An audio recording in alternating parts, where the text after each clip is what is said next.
শীতকাল আসলেই ভোজন রসিক বাঙালির মন আটকে থাকে জয়নগরের মোয়াতে। কনকচুর ধানের খই আর নলেন গুড় দিয়ে তৈরি, ওপরে কিশমিশ দেওয়া এই মিষ্টি ছাড়া বাঙালির শীতকাল অসম্পূর্ণ। শীতের সময় পাড়ার মোড়ে মোড়ে স্টল করে বসেন মোয়া ব্যবসায়ীরা। তবে মোয়া ছাড়াও নলেন গুড়ের আরও একটি সুস্বাদু খাবার আছে, তার মধ্যে অন্যতম বাদাম চিট, আবার অনেকে বাদাম ছাপাও বলে থাকে।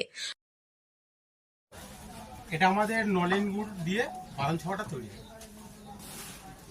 আমরা বাদামটা কিনে আনি বড় বাজার থেকে বাছাই করে এখানে এসে ভেজে সেটাকে নলেন গুড় দিয়ে এই বাদাম ছাপাটা তৈরি করা হয়।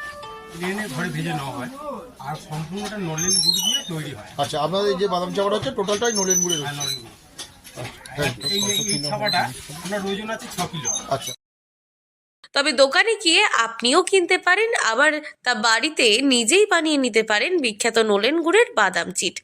তার জন্য আপনাকে বেশি কিছু নিতে হবে না, শুধুমাত্র কয়েকটা জিনিস আপনার হাতের কাছে থাকলে আপনি বানিয়ে ফেলতে পারবেন এই বাদাম চিট।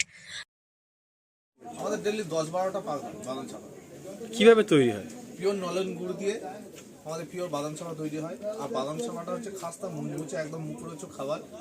এই জন্য আমাদের ডেলি 10-12টা পাক হয়। এখন রানিং সিজন আরও বাড়বে। আর 200 টাকা কিলো, 20 টাকা শ। আপনার নাম?